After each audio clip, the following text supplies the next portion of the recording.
hermanos, a través de ese documento falso, que se llamó la donación de Constantino, el Papa de Roma consiguió que fuese declarado como rey del todo el centro de Italia. Eso fue un documento falso, con el cual fue engañado el emperador Carlomagno, el emperador de los franceses. Entonces, hermanos, la Iglesia en aquel entonces era un poder terrenal. La Iglesia se metía en la política, quitaba reyes, ponía reyes. Hermanos, la Iglesia de Roma impuso el celibato obligatorio. ¿Qué es el celibato obligatorio? Que para ser cura, para ser un sacerdote de la Iglesia, no se puede casar ese hombre. Sin embargo, hermanos, hasta aquel entonces los sacerdotes se casaban, los curas eran casados. Entonces, en el año 1074, el Papa Gregorio VII impone el celibato. Y para seguir siendo sacerdote, manda repudiar a las esposas de los mismos, diciendo: los sacerdotes deben primero escapar de las garras de sus esposas. Y mandó repudiar a las mujeres de los sacerdotes. Algo que era normal, que un pastor, que un cura se casase, pasó a ser algo anormal. ¿Por qué? Impuesto por los hombres. Como no todos los sacerdotes obedecieron, en el año 1095, el Papa Urbano II hace vender a las esposas de los sacerdotes como esclavas. Mandó, repito, vender a las esposas de los sacerdotes como esclavas. Y mandó que sus hijos fuesen abandonados. Eso, hermano, es una gran impiedad. Pues esa era la situación de la Iglesia en el siglo XVI, hermanos. Y, hermanos, todo esto trajo muchas cosas malas a la Iglesia. Porque un sacerdote, un cura, un ministro de Dios no deja de ser un hombre. Y necesita su esposa también. Distinto es aquella persona, aquel ministro, que tenga el don de continencia. Pero si Dios te llama, como es mi caso, que no tenemos el don de continencia, pues Dios manda que el ministro de Dios sea casado. Hermanos, ¿qué nos dice, hermanos, en Primera de Timoteo? En Primera de Timoteo, hermanos, nos dice: palabra fiel, si alguno anhela obispado, es decir, el sacerdocio, buena obra desea, pero es necesario que el obispo sea irreprensible, marido de una sola mujer, dice la palabra de Dios, sobrio, prudente, decoroso, hospedador, apto para enseñar. Entonces, ¿qué nos dice la palabra de Dios? Que el ministro de Dios tiene que estar casado con una sola mujer. ¿Y qué es lo que hizo el Papa? Lo contrario de la palabra de Dios. ¿Y qué es lo que ha pasado después de aquel entonces? Que muchos curas han tenido amantes, han tenido hijos sin estar casados, han abusado de niños, han abusado de las monjas, etcétera, etcétera, etcétera. Vino un mal muy grande. Entonces, hermanos queridos, la Iglesia se acomodó a las masas que eran paganas, cuyas creencias y prácticas fueron acomodadas a la doctrina cristiana, entre comillas, la cual fue corrompida. Ya estaba escrito, hermano, en Hechos de los Apóstoles, capítulo 20, nos dice así. Dice el apóstol Pablo a los ancianos de la Iglesia, que eran los que dirigían. Dice: porque no he rehuido anunciaros todo el consejo de Dios. Por tanto, mirad por vosotros y por el rebaño en el que el Espíritu Santo os ha puesto por obispos, para apacentar la iglesia del Señor, la cual él ganó por su propia sangre. Y dice a continuación, porque yo sé que después de mi partida entrarán en medio de vosotros lobos rapaces, que no perdonarán al rebaño. Y de vosotros mismos se levantarán hombres que hablen cosas perversas para arrastrar tras sí a los discípulos. Por tanto, velad, acordándoos que por 3 años, de noche y de día, no he cesado de amonestar con lágrimas a cada uno de vosotros. Y dice a continuación, y ahora, hermanos, os encomiendo a Dios y a la palabra de su gracia, que tiene poder para sobreedificaros y daros herencia con todos los santificados. ¿A quién encomienda la iglesia? A Dios y a su palabra. Amén. Hermano. ¿Y qué es lo que había profetizado Pablo? Que después de su partida entrarían en la iglesia lobos rapaces. Y que de entre ellos mismos saldrían esos lobos. Pues bien, el Papa es un lobo, porque va en contra de la palabra de Dios, diciendo lo contrario que está establecido aquí, poniendo sus propias doctrinas, hermanos. ¿Qué nos dice la palabra de Dios? El obispo sea casado con una sola mujer, pero que sea casado. Y él coge y manda a quitar a las esposas de los ministros de Dios, trayendo gran mal moral a la iglesia. Entonces, hermanos queridos, aquí estaban los lobos rapaces, hermanos. Entonces, ¿a quién encomendó la iglesia el apóstol Pablo? A su palabra, a Dios y a su palabra. Entonces, hermanos, ¿cómo empezó la reforma? La reforma empezó por la palabra de Dios, porque en el Evangelio, porque no me avergüenzo del Evangelio, porque es poder de Dios para salvación a todo aquel que cree, al judío primeramente y también al griego.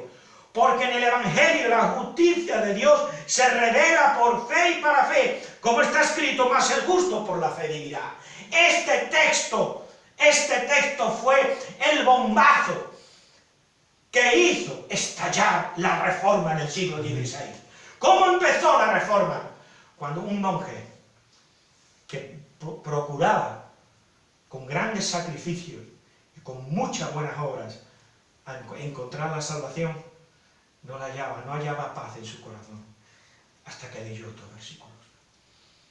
Y al leer estos versículos entendió que la salvación era un don de Dios, era un don de la gracia de Dios, y que él era justificado delante de Dios por medio de la fe.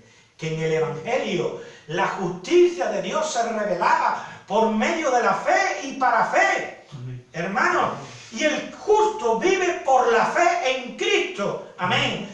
No hay más. Esto es el todo de la fe cristiana. Y a partir de ahí empieza la santidad, hermanos. Entonces, hermanos, este hombre, Martín Lutero, se escandalizó, hermanos, de la situación moral de la iglesia. En aquel entonces, el Papa de Roma quería construir una gran catedral allí en Roma, que sería la llamada Basílica de San Pedro. Y, hermanos, para construirla mandó predicar indulgencia. ¿Qué significaban las indulgencias? Que si tú pagabas una cierta cantidad de dinero, tus pecados eran perdonados. Y mientras más pagabas, tus pecados eran perdonados. Y tú podías sacar, pagando a tu familiar en el purgatorio. En primer lugar, el purgatorio no existe. Eso es lo primero. Y en segundo lugar, con dinero, el dinero no es el Evangelio. La gracia de Dios, el perdón de Dios no se compra con dinero. El perdón de Dios es por medio de la fe. Amén. Amén. Hermano, porque en el Evangelio la justicia de Dios se revela por fe y para fe, no a través del dinero. Hermano, la salvación es gratuita. Entonces, este hombre, hermano, cogió y clavó en la puerta de la iglesia de Wittenberg, en Alemania, de Wittenberg, 95 tesis en contra de las indulgencias. Se hartó. Este hombre dijo, basta ya, se acabó. Tenemos que volver aquí a la palabra de Dios. Y entonces este hombre valiente, que iba a ser acusado de hereje, que iba a quedar quemado vivo, lo iban a condenar a ser quemado vivo en la hoguera, porque ese era el fin que les esperaba a los herejes. Este hombre clavó en la puerta de la iglesia 95 tesis en contra de las indulgencias y dijo, vengan a hablar conmigo, vamos a tratar el tema y a ver si esto es cierto o no es cierto. Y entonces ahí empieza el movimiento de la reforma, hermano. Ahí empieza el movimiento. Cuando, hermanos, este monje clavó esas 95 tesis, refutando la falsa doctrina de la indulgencia. Hermanos, la reforma supuso volver otra vez a la palabra de Dios. Retirar todo aquello que estaba en contra de la palabra, como por ejemplo las imágenes. Dios dice en su palabra, no te harás imagen ni ninguna semejanza de lo que está arriba en el cielo, ni abajo en la tierra, ni en las aguas debajo de la tierra. No te postrarás delante de ellas ni las honrarás. Y como el pueblo estaba acostumbrado a las imágenes, la iglesia toleró las imágenes. Eso no puede ser. La palabra es la palabra. Entonces, hermanos queridos, la reforma se basa en 5 columnas. Hay 5 columnas que sostienen el Evangelio. Solo la fe, dice el apóstol Pablo, con la mira de manifestar en este tiempo su justicia, a fin de que Él sea el justo y el que justifica al que es de la fe de Jesús. ¿Dónde pues está la jactancia? Queda excluida. ¿Por cuál ley? ¿Por la de las obras? No, sino por la ley de la fe. Concluimos pues que el hombre es justificado por la fe sin las obras de la ley. Sin las obras de la ley. O sea, lo único que nos puede hacer justos delante de Dios es la obra de Cristo. No son nuestras propias obras. Entonces, ¿cómo nos apropiamos de la obra de Cristo? A través de la fe. Amén. La fe es como la cuchara del alma, con la cual tomamos el sacrificio de Cristo. Aleluya. Entonces, hermanos, las obras son para santificación, no para salvación. Las obras son la evidencia o consecuencia de la salvación. Las buenas obras no producen la salvación, sino que muestran que somos salvos.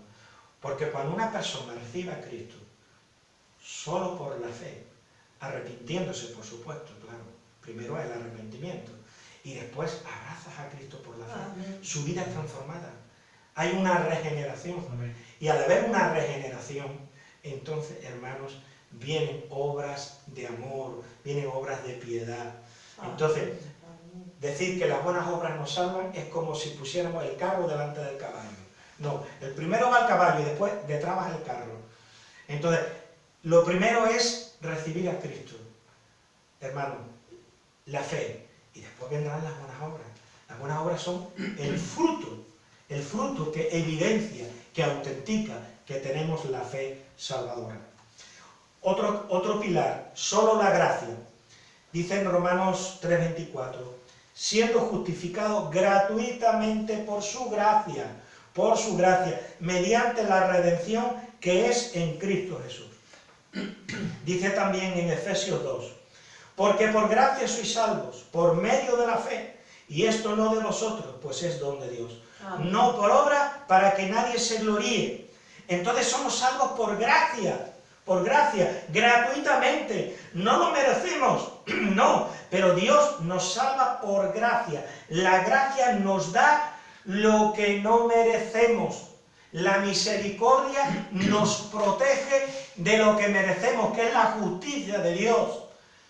Pero sin embargo la gracia nos da lo que no merecemos.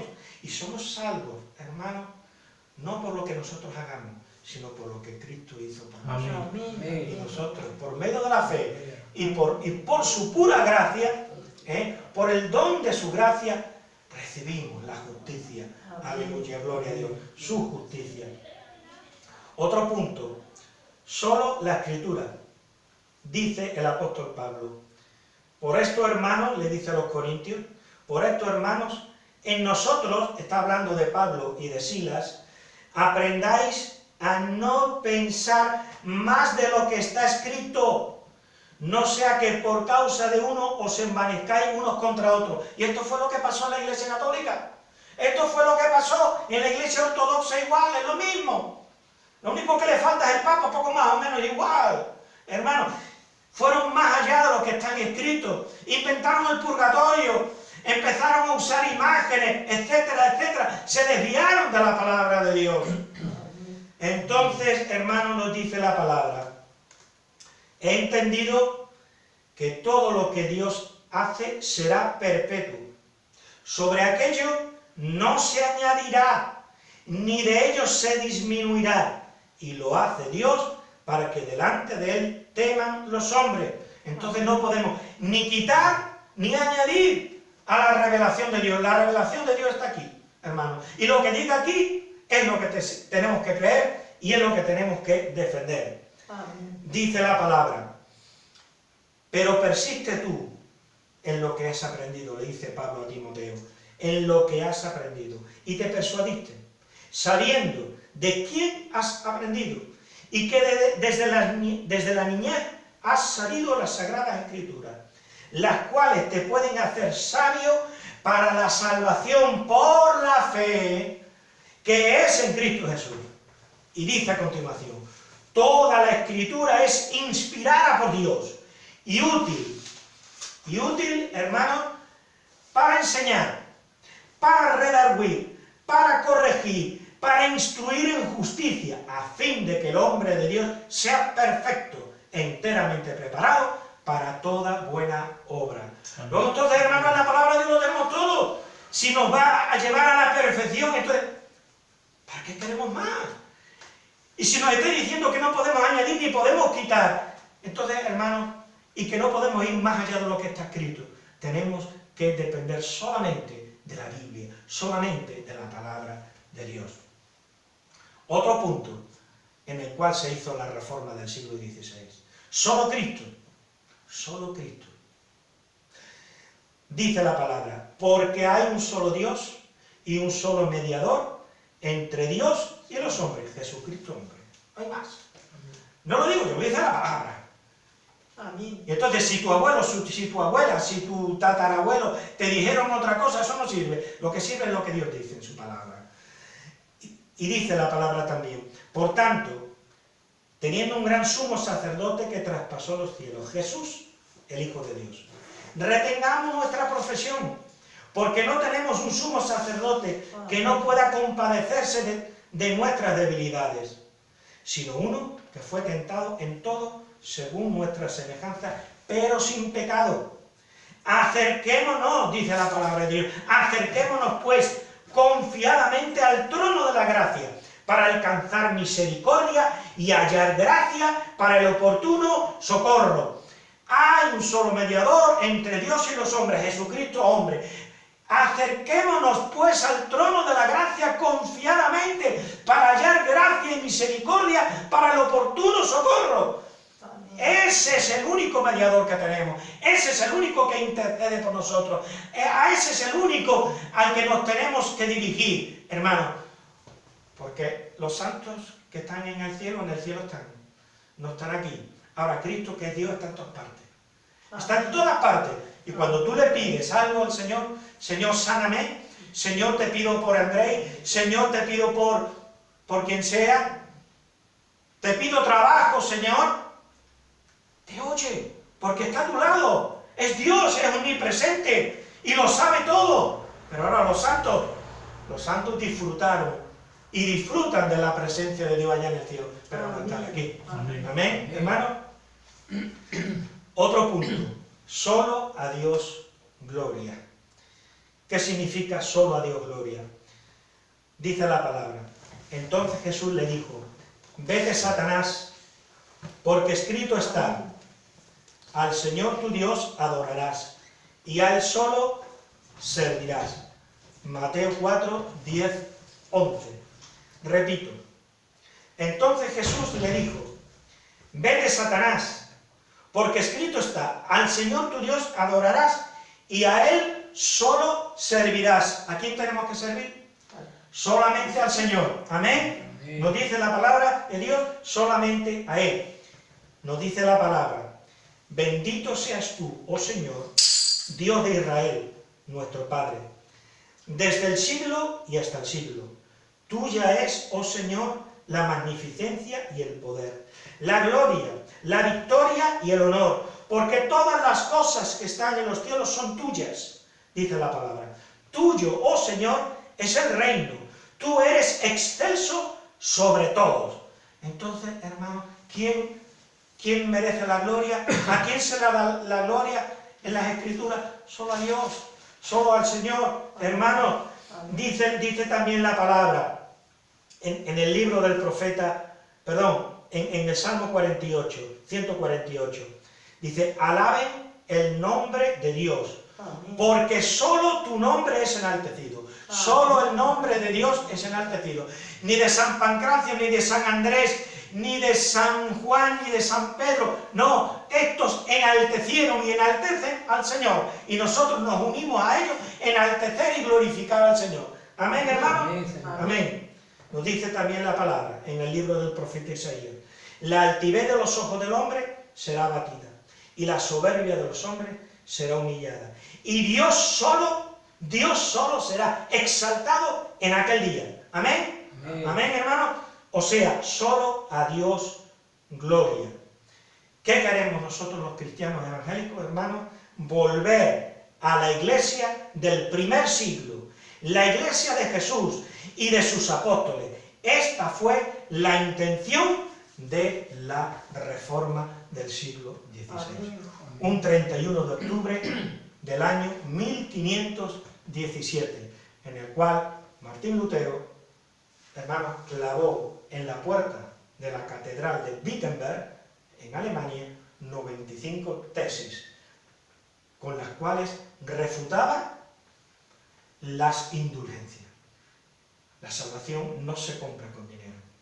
La salvación es por medio de la fe, gratuitamente, para todo aquel que cree, arrepintiéndose de sus pecados y abraza a Cristo por la fe. Amén.